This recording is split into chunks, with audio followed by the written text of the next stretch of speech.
descobrir qual é a vontade de Deus. Mas, Bira, por que descobrir a vontade de Deus? Nós estávamos falando aqui com a pastora, conversando aqui em off, com meus irmãos.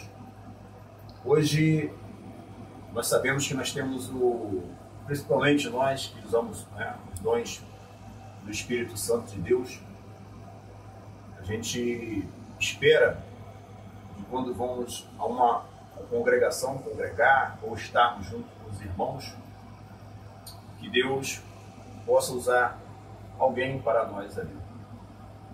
Mas tendo em vista, irmãos, que o apóstolo Paulo, ele registrou para nós aqui essa grandeza e responsabilidade, nos revelando qual é a vontade de Deus para nós. Qual é a vontade de Deus para nós? É o que nós vamos discorrer aqui nesse texto. Essa carta, ela nos ensina a orar com autoridade, como fez o apóstolo Paulo. Ela faz a menção de como nós estarmos diante de Deus. Tendo em vista que o apóstolo Paulo ele teve um encontro com Deus para uma grande missão, uma grande obra. Talvez alguns ouvintes que ainda não têm conhecimento não saibam disso. Houve uma intervenção na vida deste homem chamado Paulo.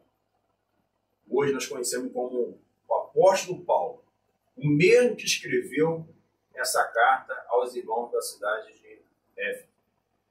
Meus irmãos, o apóstolo Paulo, ele acreditando que estava fazendo a vontade de Deus plenamente, ele pegou cartas para que adquirisse a autorização para perseguir os cristãos.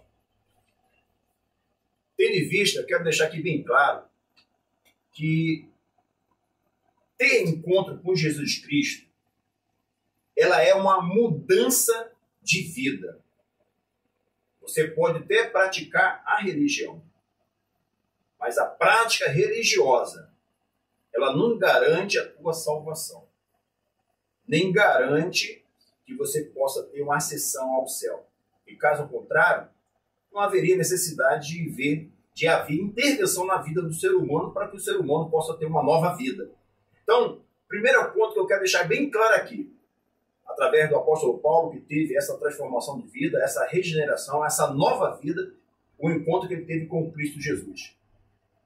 Ele era praticante da lei, ele era praticante da fé, porém, acreditando que estava fazendo a vontade de Deus. Então, a gente tem que se ver e analisar quantas pessoas boas e sinceras que nós vamos encontrar diante das nossas vidas. Pessoas verdadeiras, pessoas sinceras, pessoas que estão praticando uma fé religiosa, acreditando que está agradando a Deus, até chamando o próprio nosso Deus de Pai. Realmente, Deus é criador de todos os seres humanos e vai chamar de Pai, como criatura que somos. Porém, se não tiver um encontro com Jesus Cristo, o autor e consumador da fé, não tem como estar salvo. Aí sim, quando há uma transformação de vida, você mudou a tua história. Foi o que aconteceu com o apóstolo Paulo.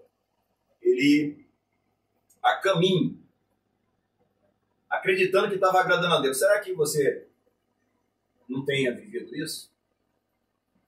Um ativismo, está trabalhando inteiramente, acreditando que está fazendo a vontade de Deus. Mas imagine bem, se você faz mal a alguém, se você mata alguém, em prol de dizer que é a vontade de Deus, isso é a vontade de Deus? Não estou dizendo que o apóstolo Paulo matou, mas ele consentiu. Ele ainda jovem, ele viu a morte de um dos mártires, um dos primeiros discípulos, a ser morto por professar a fé em Cristo Jesus. Além do mais, ele próprio pegou carta com quem tinha autorização para poder perseguir. Então, eu quero dizer para você que existem pessoas verdadeiras, pessoas sinceras, que eu não vou citar aqui as religiões, mas eu quero dizer que religião em si, a prática religiosa, não pode salvar. Aleluia. Não pode salvar. A lei, olha que nós estamos falando do apóstolo Paulo, judeu, ele tinha nacionalidade judeu, praticante da lei, mesmo ele que era nascido, mesmo ele que era um dos principais, ainda assim, ele teve que ter um encontro com Jesus. Jesus, ele veio para os seus. A luz se manifestou nas trevas, mas eles amaram mais as trevas do que a luz, a fim de que suas obras não fossem reveladas. Você entende isso? Diferentemente de muitos que se existe na época do apóstolo Paulo ele cria em Jeová. Ele cria um Deus Todo-Poderoso. Eu posso citar aqui outro cidadão. Nicodemos, foi ter de noite com Jesus. Por quê? Ele falou assim, ele chamou, olha o reconhecimento de Nicodemo. Nicodemo chegou de noite de Jesus, outro personagem. Mestre, ninguém pode fazer tal coisa se não for vindo do alto. Eles reconheciam. Eu estou querendo fazer aqui uma comparação naquele que é o Salvador. Nós necessitamos dele. Então, toda a história, ela vem apontando para Jesus Cristo. Até mesmo aqueles que viviam na prática religiosa. Até mesmo naqueles que viviam na prática da lei. Aí eu quero estender também a todos os religiosos do mundo. A todos que tiver ao meu alcance. Porque não é só falar o nome Jeová. Não é só falar outro tipo de Deus.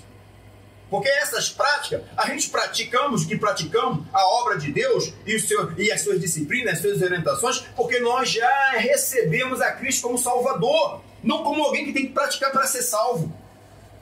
A obra de Deus é essa, que creais em fazer a vontade do Senhor. É simples. Então, o apóstolo Paulo, quando teve um encontro com Jesus, a primeira coisa que ele foi fazer, pregar o Evangelho. Mas por que ele foi pregar o Evangelho? Jesus falou, estava escrito lá em Mateus, no capítulo 28, se me fala a memória, 28, eu não estou falando de cabeça aqui, a igreja, você que estiver em casa, tiver sua Bíblia, você pode pegar, você pode abrir lá, os últimos capítulos falaram, o que Deus falou, o que Jesus Cristo falou? Sabe o que Jesus Cristo falou? Foi-me dado todo o poder, no céu e na terra. Foi Jesus que falou, foi-me dado todo o poder no céu e na terra. Foi dado a ele. Por que foi dado a ele? Irmão, ele estava lá na glória com o Pai. Em unidade com o Pai. Sabe? Ele se humilhou e veio a este mundo. Se tornou homem como eu e você. Um Deus. Presta atenção. Um Deus se fez carne e habitou entre nós. Ele é a revelação de Deus para os homens, porque ninguém pode ver a Deus. Mas ele se fez carne e habitou sem a glória dele, para que nós pudéssemos ver o amor. Então, se você não entender o que é esse o amor de Deus, foi o que o apóstolo entendeu. E Jesus mesmo tinha dito lá em Mateus, o Evangelho de Mateus está escrito lá, foi-me dado todo o poder no céu e na terra. Portanto, ide e pregai o Evangelho, ensinando, batizando no nome do Pai, do Filho e do Espírito Santo. Bia, por que você está falando isso? Porque já não se fala mais no Espírito Santo, já não se fala no Filho de Deus.